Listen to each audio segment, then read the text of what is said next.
Captaincy basically നമ്മൾ ഒരു കാര്യം മനസ്സിലാക്കണം. നമുക്ക് ക്യാപ്റ്റൻസിയിൽ ഒരിക്കലും നമ്മളെ 16 പേരെ സാറ്റിസ്ഫൈ ചെയ്യാൻ പറ്റില്ല. പക്ഷെ നമുക്കിതിലൊരു കോർ ഉണ്ടാവും.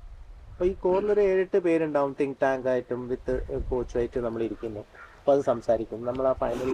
പക്ഷെ ഇപ്പോഴത്തെ ഒരു കാലമൊക്കെ എങ്ങനെയാണെന്ന് വെച്ചാൽ, ഒരു സ്റ്റേജ് പണ്ടൊക്കെ ആണെങ്കിൽ പ്ലേയേഴ്സ് എന്നെ കളിപ്പിച്ചില്ല എന്ന് പറഞ്ഞിരിക്കുന്ന സിറ്റുവേഷൻ കാര്യങ്ങളൊക്കെ ഉണ്ടാകും. ആ ഒരു ദേഷ്യം കാണിക്കുക, നമ്മൾ കളിച്ചിട്ടില്ല അവിടെ വെറുതെ ഇരിക്കുക. ഇപ്പൊ ഒന്നും അങ്ങനെയല്ല. ഇപ്പൊ എന്താ വെച്ചാൽ at least this is A team game. അപ്പൊ ടീം ഗെയിമിൽ നമ്മൾ 16 പേരും ജയിക്കണം എന്ന് വിചാരിച്ചാലേ ജയിക്കുള്ളൂ. കാരണം നമ്മളൊരു ബാറ്റ്സ്മാൻ അവിടെ കളിച്ചുകൊണ്ടിരിക്കുമ്പോൾ കറക്റ്റായിട്ട് വെള്ളം എടുത്ത് നമ്മൾ ടീം ജയിക്കണം എന്ന് പറഞ്ഞാൽ വെള്ളം എടുത്ത് ഓടുന്നതും എന്തെങ്കിലും ആയിക്കോട്ടെ എന്ന് പറഞ്ഞാൽ ഭയങ്കര ഡിഫറൻസ് വരും. നമ്മളെ ആ ഒരു ബോഡി ലാംഗ്വേജ് അങ്ങനെ കാണുമ്പോൾ തന്നെ ഇത് അടുത്ത ആളിലേക്ക് പോകും. ഇപ്പൊ അങ്ങനെയൊന്നുമില്ല. ഇപ്പൊ എന്താന്ന് വെച്ചാൽ നമുക്ക് ചാൻസസ് ഇഷ്ടം പോലെയാണ്. അപ്പൊ ആർക്കും എവിടെയും വെച്ചിട്ട് ഇപ്പൊ എല്ലാം പോയാൽ പിന്നെ എനിക്ക് കിട്ടില്ല അങ്ങനത്തെ ഇല്ല. എന്തായാലും ഓപ്പർച്യൂണിറ്റി വരും. അപ്പം ഇപ്പോഴത്തെ എല്ലാ ക്രിക്കറ്റേഴ്സും മനസ്സിലായി, ഓപ്പർച്യൂണിറ്റി വരുമ്പോൾ വരെ നമ്മൾ പേഷ്യൻസ് വെക്കണം, വെയിറ്റ് ചെയ്ത് ആ വരുന്നത് 2 കൈയോടെ വാങ്ങണം എന്നുള്ള ഒരു സ്റ്റേജിലേക്ക്.